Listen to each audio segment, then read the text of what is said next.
Sometimes the most interesting stories in history aren't about the victories, but about the failures.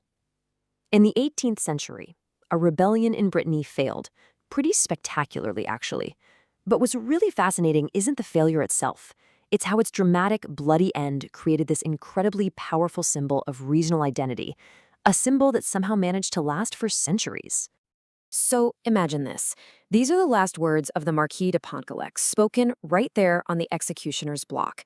With just one sentence, he transforms a story about political conspiracy into this epic tragedy of defiance, of principle. And honestly, those words, they set the stage for everything that came next. Now, the trial that condemned Pontcallec, you've got to understand, this was less about law and more about performance. It was pure theater. The French regent in Paris had to send a message to demonstrate the crown's absolute power, but he had to do it while keeping up the appearance of justice. This was justice as a political weapon, plain and simple. And here you can see the two sides drawn so clearly. On one side, you've got the Marquis, described as being dressed in severe black, showing this kind of weary resignation, not fear. He saw himself as a defender of Brittany's ancient liberties. And on the other side, the French crown, which saw this whole thing as a political necessity. It was their chance to crush what they called dangerous sedition. So this gets us right to the heart of the matter, the core question of the whole trial, and really a question that echoes through history. Was Pontcallec fighting for liberty, or was he committing treason?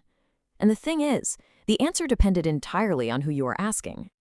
I mean, there was just no middle ground here. The two positions were on different planets. Pontcallec's defense was all about principle. He claimed he was simply trying to preserve the ancient liberties of Brittany. But the crown, they weren't buying it. Their charge was direct, and it was damning. Conspiracy with a foreign enemy, Spain, to stage a full-blown armed uprising. This was a classic clash between a fierce regional identity and the unstoppable power of a centralizing state. The prosecution's case was just overwhelming. They had intercepted letters. They had testimony from Spanish agents who'd been captured. They even had statements from servants and local merchants. But the real nail in the coffin, the final fatal blow, it came from within their own ranks. A fellow nobleman, the Marquis de Guerigny, betrayed the entire plot in exchange for his own pardon. And while the defense kept trying to frame this as being about legal reform, the written evidence just told a completely different story. The letters explicitly, in black and white, talked about an armed uprising. In the eyes of the court, that language changed everything. These weren't reformers anymore, they were rebels. You have to remember, France in 1719 was in a fragile state. It was still licking its wounds from decades of war. The regent in Paris simply could not afford to show any mercy that might be mistaken for weakness. So, the judgment, it was always going to be swift, and it was always going to be severe. And the speed of this whole process is just staggering when you think about it. The trial starts in September. By November, there's a verdict. And by the following March, the sentence is carried out. This wasn't justice delayed, not at all. This was the efficient and frankly terrifying machinery of an absolute monarchy doing its work. The verdict was death for high treason. 4 men were condemned to die. You had the Marquis de Pontcallec, of course, and his key co-conspirators, Talhuet, Montlouis, and Duquetic. 4 nobles who gambled everything on winning autonomy for their homeland, and in the end, they lost it all. Okay, so that brings us to the final act, the execution. It's a cold March morning in the city of Nantes on a public square called the Place du Buffet, but the mood in the crowd that day, well, it was not at all what the crown had been hoping for. Picture this, the scaffold is draped in black, which was the tradition for executing nobles. But the crowd, it wasn't a bloodthirsty mob looking for a spectacle. It was packed with silent Breton witnesses.